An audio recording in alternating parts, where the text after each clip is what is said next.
ৰাজ্যৰ সাংস্কৃতিক ক্ষেত্ৰলৈ আন এক দুঃসংবাদ বৈকুণ্ঠগামী হল নাগাৰা নামৰ সম্ৰাট ৰামচৰণ ভৰালী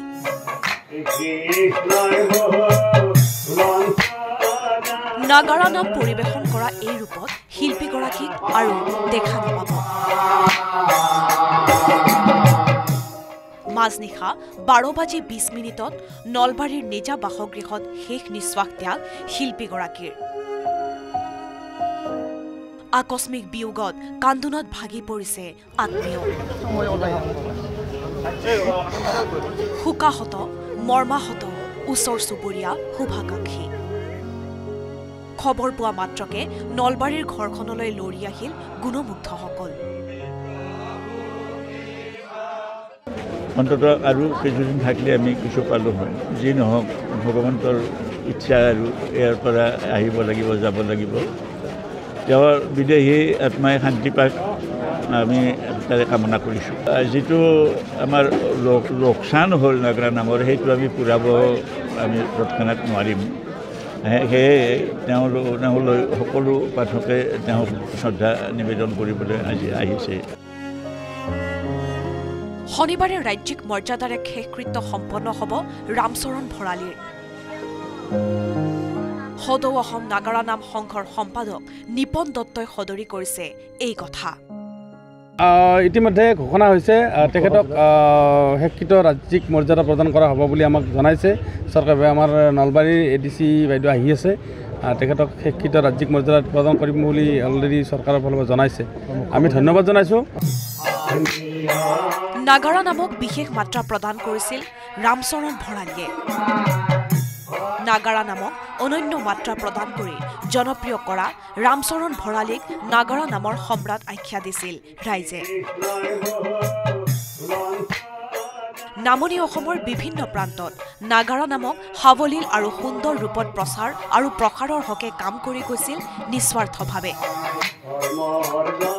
ৰামচৰণ ভৰালী সদৌ অসম নাগাৰা নাম সন্থাৰ সভাপতিৰ দায়িত্বটো আছিল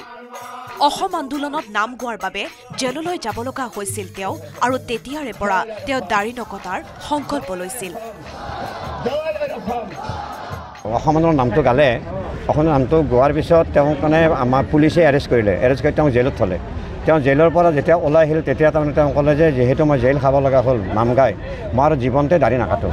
সেই দাড়িকেইটা লৈ আজি আমাৰ মাজৰ পৰা তেওঁ বিদায় ল'লে বৈকুণ্ঠগামী হ'ল আৰু তেওঁৰ মৃত্যুটো সঁচাকৈ ভাল লগা মৃত্যু এইকাৰণে কৈছোঁ তেওঁ সকলোকে খুৱাই বুৱাই নিজেও খাই বিচনাত ধুনীয়াকৈ শুই মানে হেৰিৰ দৰেকৈ তেওঁ বৈকুণ্ঠগামী হোৱাৰ দৰেকৈ নিজেই তেওঁ গুচি গ'ল সেইটো কাৰণে আমি যদিও আমাৰ দুখ লাগিছে আমি আনন্দিত হৈছোঁ যে এজন নামৰ পাঠকে তেওঁ ভগৱানৰ দৰেকৈ তেওঁ গুচি গ'ল